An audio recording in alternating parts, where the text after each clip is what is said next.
오늘은 창세기 47장의 말씀을 보도록 하겠습니다. 이 47장의 내용은 애굽에서 국무총리가 된 요셉이 자신의 아버지 야곱과 자신의 형들 가족들을 애굽으로 초청하는 내용인데요. 이 당시에 팔레스타인 전 지역에 기근이 들어서 하루하루 살기가 어려운 시기였습니다. 그런데 이 요셉을 통해서 온 가족이 애굽으로 이주하게 되고요. 애굽에서 고센 땅이라는 좋은 목초지에서 그들이 번성해 나가는 하나님의 축복을 볼 수 있습니다. 어려운 시기였지만 그 어려움을 하나님의 은혜로 극복하게 되고 그 어려움을 극복할 수 있는 이 고리 역할을 한 것이 바로 요셉입니다. 오늘도 이 말씀을 통해서 신실하신 그 축복의 하나님을 만날 수 있기를 주님의 이름으로 축복합니다. 창세기 47장 1절에 요셉이 바로에게 가서 고하여 이르되 내 아버지와 내 형들과 그들의 양과 소와 모든 소유가 가나안 땅에서 와서 고센 땅에 있나이다 하고 그의 형들 중 5명을 택하여 바로에게 보내니, 이제 요셉이 자신의 생각대로 그들의 형제들과 또 아버지를 좋은 목초지인 고센 땅 북쪽으로 보냅니다. 그리고 이제 왕인 바로에게 우리 형제들과 아버지가 도착했습니다. 고센 땅으로 보냈습니다. 그리고 이제 형들에게 뭐라고 부탁하냐면, 이제 왕이 우리 가족들을 초청할 텐데 그 자리에서 왕이 물으면 당신들의 직업이 뭐냐 물으면 이렇게 얘기하세요. 우리는 어릴 때부터 평생을 우리는 목축업을 하던 목축자들입니다. 그것을 이야기하면서 이제 우리는 농사 짓는 사람들이 아니라 목축을 하기 때문에 초장이 필요합니다. 그것을 간접적으로 이야기하라 그 말입니다. 그러면 우리가 지금 기거하는 땅을 고센 땅을 얻을 수 있다. 그것을 암시적으로 이야기하는 겁니다. 형들을 이제 보냈습니다. 3절에요. 바로가 요셉을 형들에게 묻되 너희 생업이 무엇이냐? 그들이 바로에 대답하되 종들은 목자이온데 우리가 선조가 다 그러하니이다 하고, 요셉이 예상한 대로 바로가 당신들의 생업이 직업이 뭡니까? 무슨 일을 합니까? 물은 겁니다. 우리는 평생 목축을 한 사람들입니다. 그 물은 대로 대답했습니다. 4절에요. 그들이 또 바로에게 고하되 가나안 땅에 기근이 심하여 종들의 양떼를 칠 곳이 없어서 종들이 이곳에 거류하고자 왔사오니 원하건대 종들로 고센 땅에 살게 하소서. 이제 우리는 양을 치는 목축업자들이니 고센 땅에서 기거하게 하세요. 자신들의 형편을 그대로 이야기한 겁니다.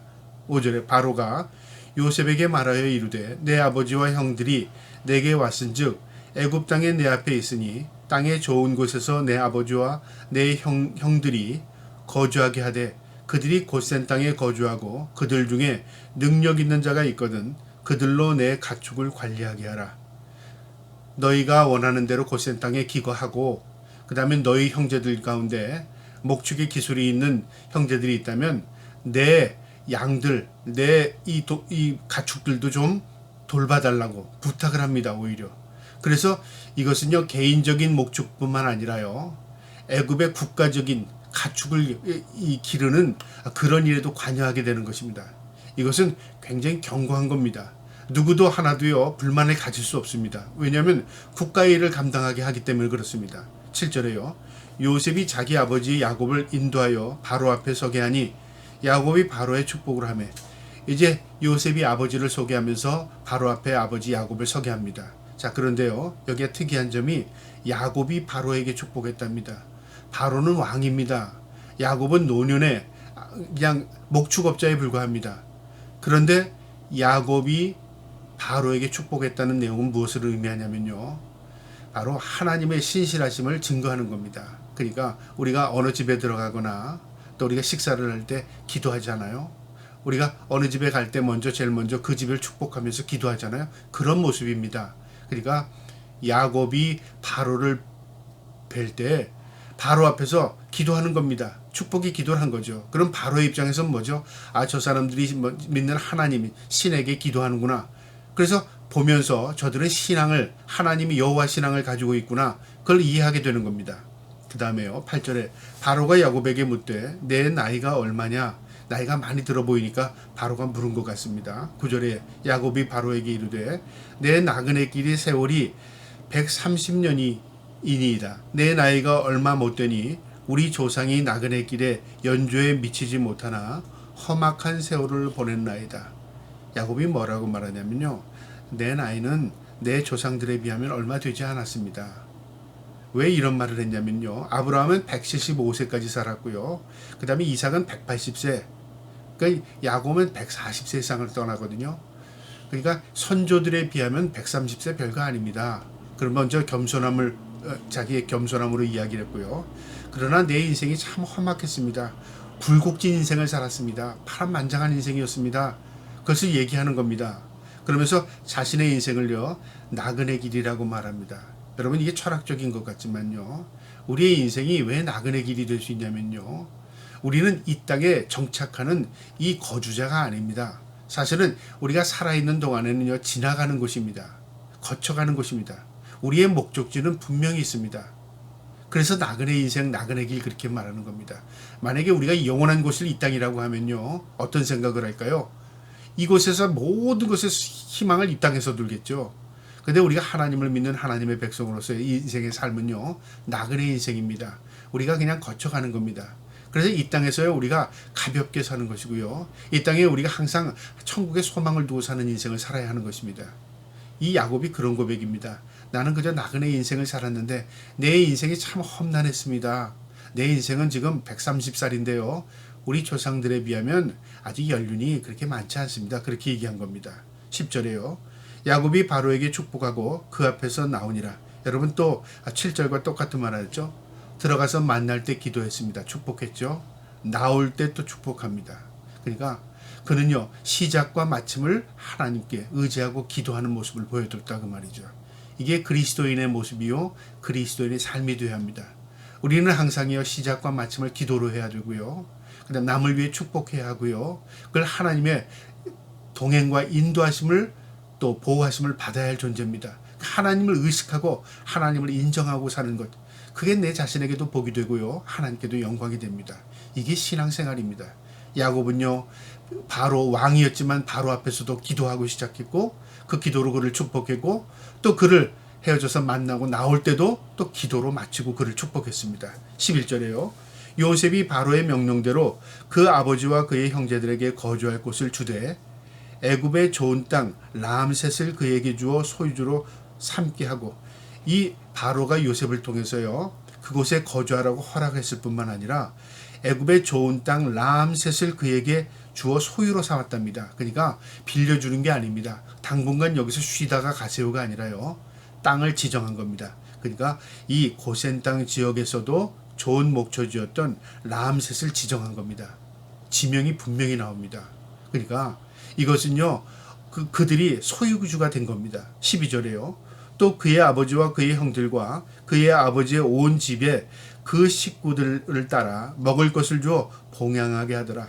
이 환란 시대에, 이 어려운 기근 시대에요, 요셉을 통해서 온 가족, 아버지와 함께 온 가족이 다 봉양을 받는 겁니다. 그러니까 먹고 사는 문제가 완전히 해결된 겁니다. 그것뿐만 아니라 이 어려움을 극복할 수 있는 은혜의 시간이 된 것이죠.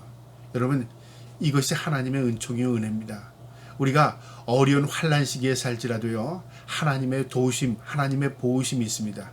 우리가 이 땅에 살 때 하나님은 우리를 눈동자와 같이 지켜보고 하신답니다. 관심을 우리에게 집중시켜 주십니다. 그리고 우리를 늘 지켜 보호해 주십니다. 그 임마누엘의 하나님이 항상 저와 여러분과 함께 하시기를 주님의 이름으로 축복합니다. 13절에요.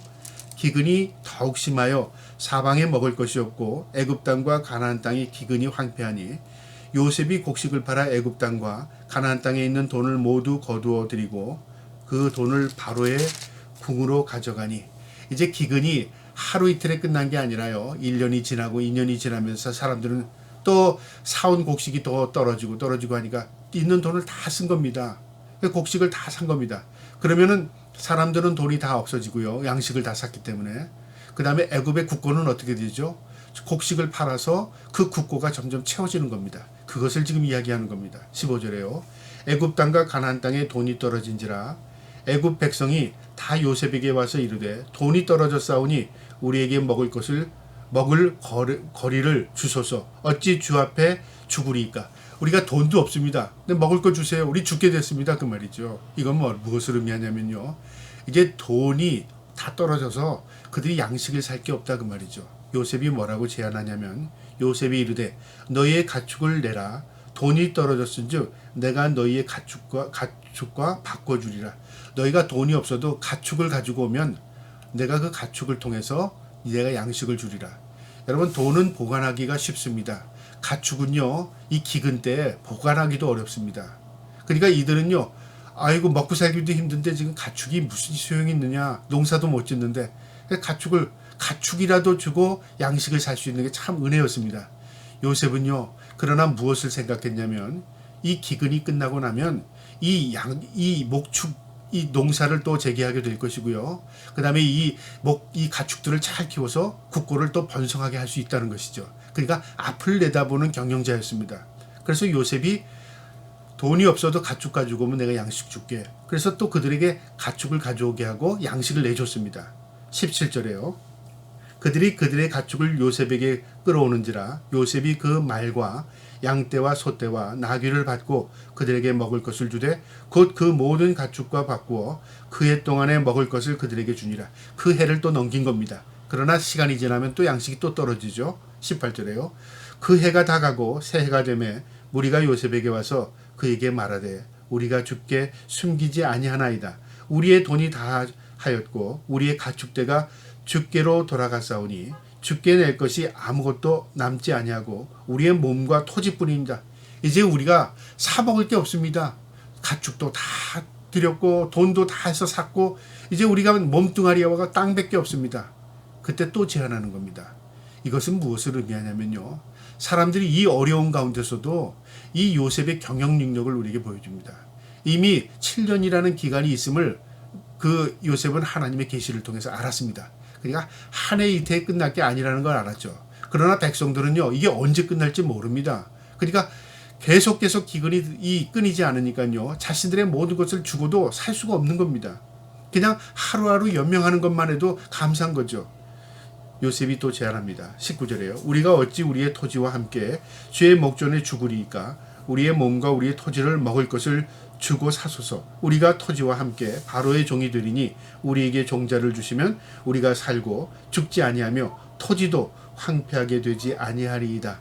그러므로 요셉이 애굽의 모든 토지를 다 사서 바로에게 바치니 애굽의 모든 사람들이 기근에 시달려 각기 토지를 팔았습니다. 땅이 바로의 소유가 되니라. 여러분, 이 기근 기간 7년을 통해서요, 애굽은 견고하게 섭니다. 백성들은 철저하게 이 애굽의 백성들은 애굽을 의지하는 국가를 의지하게 되는 것이고요. 이 경영 능력에 따라서 이 어려움을 백성들은 잘 극복하게 됩니다. 자, 그 이후에 이제 어떻게 될까요? 그 이후에는요, 이 견고한 애굽이 견고하게 됩니다. 그래서 그 이후에 이 애굽이요, 전 지역에 뭐가 되냐면요, 바로 패권을 지게 되는 거죠. 오늘날로 말하면 가장 강대국이 됩니다. 애굽이요. 그 모판을 놓은 게 누구냐면요, 바로 요셉입니다. 요셉은 그저 국무총리가 되었다, 자신이 높은 자리에 앉았다, 그것만이 아니라 요셉 한 사람의 지혜를 통해서요, 이 애굽이라는 나라가 견고한 나라가 됩니다. 애굽이라는 나라가 이 고대 사회에서요, 아주 강한 나라가 되는 거죠. 이게 하나님의 은혜와 은총입니다. 21절에요. 요셉이 애굽 땅의 끝에서 저 끝까지 백성의 성읍들을 옮겼으나 제사장들의 토지는 사지 아니하였으니 제사장들은 바로에게서 녹을 받음이라. 바로가 주는 녹을 먹음으로 그들이 토지를 팔지 아니하였더라. 모든 백성들은 다 팔 수밖에 없었습니다. 이 기근 기간에요. 그런데 제사장들, 여기서 말하는 제사장들은 이스라엘의 제사장처럼 그런 제사장이 아니라 이방 제사장들을 의미합니다. 그러니까 이 제사장들은요, 그 다음에 전교 일치였습니다.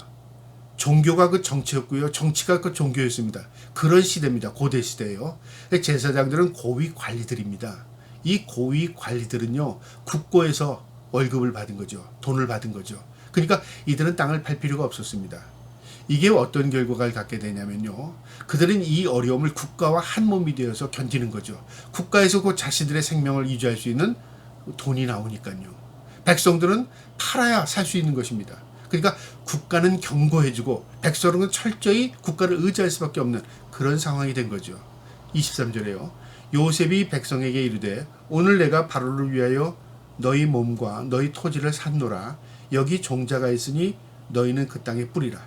이제 기근이 거의 다 돼갈 무렵에 이제 요셉이 백성들에게 곡식을 내주면서 일부는 먹고 일부는 땅에 뿌리랍니다. 그러니까 이제 얼마 있지 않으면 이 기근이 끝나게 되면 추수할 수 있다. 그러니까 농사를 지어라 그 말이죠. 24절에 추수의 5분의 1을 바로에게 상납하고 5분의 4는 너희가 가져서 토지의 종자로도 삼고 너희의 양식으로도 삼고 너희 가축과 어린아이의 양식으로도 삼으라. 이제 추수가 때가 되면 이것을 심고 이제 내년이든 내후년이든 추수가 되면 5분의 1은 국가에다가 바쳐라. 5분의 4는 너희가 양식으로 사용해라 그 말이죠. 그들은요 이미 자신 것이 없습니다. 다 팔아서 7년의 이 어려움을 극복한 겁니다. 그리고 국가에서 또 종자를 받았습니다. 그리고 그것을 심어서 거두는 것에 5분의 4는 자신이 먹고 5분의 1은 바치는 겁니다. 어떤 면은 당연한 것이죠. 그런데 국가는 이것으로 해서 경고해 줬고요. 백성들은 이것을 통해서 국가를 철저하게 신뢰합니다. 그리고 이 백성들도 그 어려움을 극복하게 되고 그 이후에 그것을 통해서 그들도 자립하게 됩니다. 25절에요. 그들이 이르되 주께서 우리를 살리셨사오니 우리가 주께 은혜를 입고 바로의 종이 되었나이다. 요셉이 애굽 토지법을 세우매 그 5분의 1이 바로에게 상납되나 제사장은 토지는 바로의 소유가 되지 아니하여 오늘까지 이르니라. 여기 오늘까지라는 말은요. 모세가 이 창세기를 기록한 그 시기까지도 이 애굽의 법이요. 이 토지법이 요셉이 세운 법이 근거로 했다 그 말이죠. 그러니까 얼마나 잘된 법이었는가. 이것을 통해서요. 그 이후에도 이 애굽이 견고한 나라로 패권을 유지할 수 있었던 것이죠. 이것을 우리에게 보여줍니다. 27절에 이스라엘 족속이 애굽 고센 땅에 거주하며 거기서 생업을 얻어 생육하고 번성하였더라. 이 어려운 시기를 고센 땅에서 이스라엘 민족을 잘 극복하고요. 이 땅에서 이 어려운 시기에 생육하고 번성했답니다. 여러분 이게 하나님 축복입니다. 하나님이 세상을 창조하시고 그 다음에 인간들을 통해서 생육하고 번성하고 땅에 충만하는 하나님의 축복의 메시지를 받습니다. 여러분 이게 하나님의 축복입니다. 이 어려운 시기를요 하나님의 은혜와 은총으로 생육하고 번성합니다. 그래서 이스라엘 민족은 가나안 땅에 들어갈 때 70명이 들어갔죠. 이 가나안 땅에서 출애굽할 때 무려 200만이 넘는 심지어는 350만 정도 되는 그 많은 인구로 폭발적으로 불려서 가나안 땅으로 나옵니다. 그러니까 놀라운 겁니다. 모판 역할을 한 게 애굽이었습니다. 28절에요. 야곱이 애굽 땅에 17년을 거주하였으니 그의 나이가 147세라. 130세에 이제 가나안 땅에 들어갔다가 애굽에 들어갔다가 그곳에서 17년을 더 산 겁니다. 이제 아주 나이가 많이 들게 된 거죠. 어느 날 요셉이요 이제 자기가 때가 됨을 하나님의 부름의 때가 됨을 이제 느끼고 자신의 아들이었던 요셉을 불러서 자신 앞에 맹세하게 합니다. 29절에요. 이스라엘이 죽을 날이 가까움에 그의 아들 요셉을 불러 그에게 이르되 이제 내가 내게 은혜를 입었거든 청하노니 내 손을 내 허벅지 아래에 놓고 인내와 성실함으로 내게 행하여 애굽에 나를 장사하지 아니하도록 하라. 요셉이 죽을 날이 가까웠답니다. 그걸 알았답니다. 여러분 이게 축복입니다. 우리가 언제 죽을지도 모르고 바둥바둥 사는 게 이게 어떤 면 불행 아니겠습니까? 아, 내 인생이 다 했구나. 내가 이제 죽을 때가 다 됐구나. 내 인생을 정리해야 되겠구나. 내가 인생을 어떻게 살았구나. 내 인생의 삶을 돌아보고 앞으로 내가 하나님 앞에 설 것을 내가 의식하고 내 인생의 마지막을 정리할 수 있는 것. 이게 참 얼마나 축복인지 모릅니다. 저는 그런 축복을 갖고 싶어요. 내 인생이 다 됐음을 깨닫고 내 인생을 하나하나 정리하면서요. 그 다음에 지나온 인생들의 은혜를 다시금 고백하고 앞으로 하나님의 만날 것을 준비하는 그런 마음으로 인생을 마무리한다면 얼마나 큰 축복이겠습니까?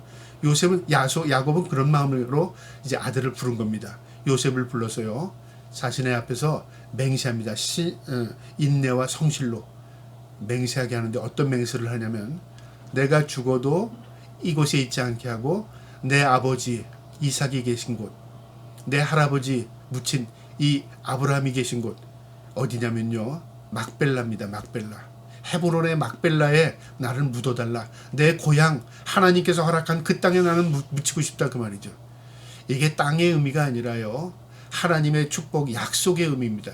내가 하나님의 약속 아래에서 잠들고 싶다. 하나님께서 나에게 허락하신 그 땅에서 나는 잠들고 싶다 그 말이죠. 그래서 아들에게 약속을 하는 겁니다. 내가 지금 몸은 이곳에 있고 애굽에서 죽을지언정 내 몸은 가나안 땅에 묻어달라 그 말이죠. 30절에요. 내가 조상들과 함께 눕거든 너는 나를 애굽에서 메어다가 조상의 묘지에 장사하라. 조상의 묘지가 헤브론 막벨라굴입니다. 그곳은 아브라함 또 이삭 그의 또 레아 그리고 또 그 가족들이 그곳에 있죠. 요셉이 이르되 내가 아버지의 말대로 행하리이다. 아버지에게 약속할게요. 아버지 세상 떠나면 내가 할아버지 계신 곳 아버지 계신 곳에 함께 매장하겠습니다. 약속한 겁니다. 마지막 31절에요. 야곱이 또 이르되 내게 맹세하라 하매 그가 맹세하니 이스라엘이 침상머리에서 하나님께 경배하니라. 하나님 그가 아버지와 아들로서 서로 하나님 앞에 맹세를 하고 그 다음에 야곱이 침상머리에서 하나님을 경배했답니다. 그러니까 몸을 못 가는 거죠. 노년이 되어서요. 그러니까 기대어서 그 장소에서 하나님 감사합니다. 하나님을 높이고 경배했다. 그러니까 야곱의 모습을 보면요, 하나님을 경배하는 모습, 하나님께 기도하는 모습, 바로 앞에서 축복하는 모습, 이 모든 모습을 보면 그의 처음 모습과 그의 노년의 모습이 너무 달라요.